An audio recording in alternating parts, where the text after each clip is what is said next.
9 бөлүм. 12 айда, башкача айтканда, Адар айынын 13 күнү падышанын буйругу менен токтому орундалар убак келгенде, жүйүттөргө душмандары үстөмдүк кылабыз деп турган күнү баардыгы тескерисинче болду. Жүйүттөр душмандарына бийлик кылып калышты. Ошол күнү Акашбейрош падышанын баардык тубандарындагы жүйүттөр жамандык каалаган душмандарына кол салыш үчүн өз шаарларына топтолуп жатышты. Алардын алдында эч ким туруштук бере алган жок. Анткени алардан бардык элдердин үрөйү учуп калган эле. Дубандардагы төрөлөр, бийлөөчү төбөлдөр, дубан башчылар, падышанын иштерин аткаруучу кызматчылар жүйүттөрдү колдоп кетишти. Анткени алар Мордохайдан коркуп калышкан эле. Анткени Мордохай падыша сарайында чоң кызматчы болчу. Анын кадыр баркы көтөрүлгөндөн көтөрүлүп, атагы бүт дубандарга тарап жаткан. Жүйүттөр баардык душмандарын кылычтап кырып, жок кылып жатышты. Аларды өз билгендериндей кылып жатышты. Жүйүттөр борбор шаар Шушанда 500 кишини кырышты. Алар Паршандатты, Далпону, Аспатты, Поратты, Адалияны, Аридатты, Пармаштаны, Арисайды, Аридайды, Байзатты. Жүйүттөрдүн душманы Амадат уулу Амандын аталган 10 баласын өлтүрүп салышты. Бирок мал мүлктөрүнө тийишкен жок.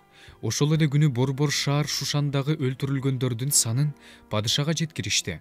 Ошондо падыша Эстер ханышага мындай деди: жүйүттөр борбор шаар Шушанда 500 кишини, Амандын 10 баласын өлтүрүштү. Алар падышанын калган дубандарында эмне кылышты экен?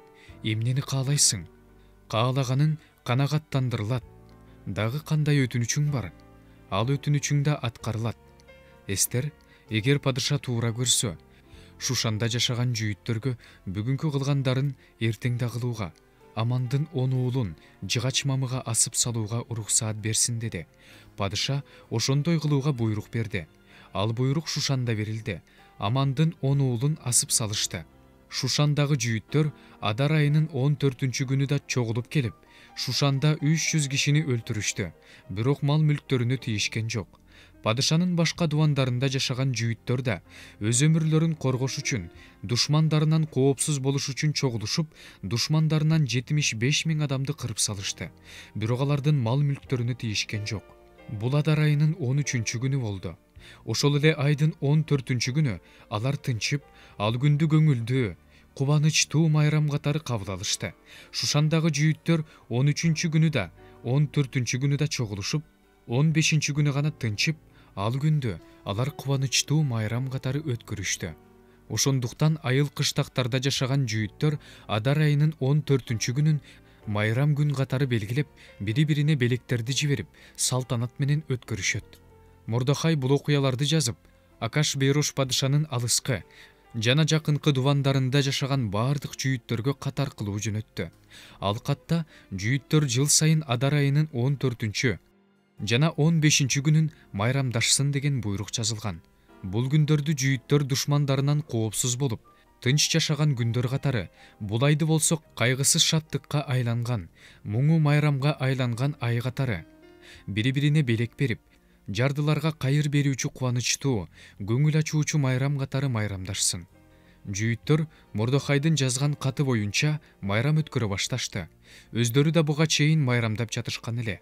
Ал катта жүйүттөрдүн душманы Агактык Амадат уулу Амандын жүйүттөрдү жок кылууну ойлоп, өкчөмө таш ыргытканы, Эстердин падышага киргени, падышанын жаңы буйругу боюнча Амандын жүйүттөргө каршы ойлогон жаман ниети өз башына тийгени, өзүн да, уулдарын да жыгач мамыга асып салышканы жөнүндө жазылган эле.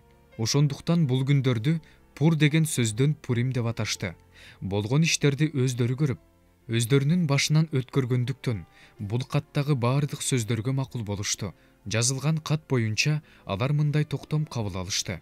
Жүйүттөр ушул 2 күндү жыл сайын өз убагында балдары менен бирге, өздөрүнө кошулган эл менен бирге үзгүлтүксүз майрамдашсын. Бул күндөрдү ар бир уруу, ар бир дубан, ар бир шаар укумдан тукумга жыл сайын майрамдасын. Бул Пурим күндөрүн жүйүттөр алып салышпасын. Бул күндөр алардын укум тукумунун эсинен чыкпасын. Абыгайыл кызы Эстер ханыша менен жүйүт Мордохай Пурим тууралуу жазылган жаңы каттагы буйрук аткарылсын деп катуу талап менен дагы бир кат жазышты. Тынчтык жана чындык сөздөрү жазылган ал каттарды бардык жүйүттөргө Акашбейруш падышанын 127 дубанына жөнөтүштү. Ал каттарда жүйүт Мордохай менен Эстер ханыша алар үчүн белгилеген Пурим күндөрүн өз убагында өткөрүп туруу жөнүндө, орозо кармап, боздоп ыйлаган күндөрдү эстеринен чыгарбаш үчүн, өздөрү да, балдары да бул күндөрдү майрам катары өткөрүшү керектиги жөнүндө жазылган. Пурим тууралуу жазылган ушул катты Эстер ушундай буйрук менен бекитти. Ал буйрук китепке жазылды.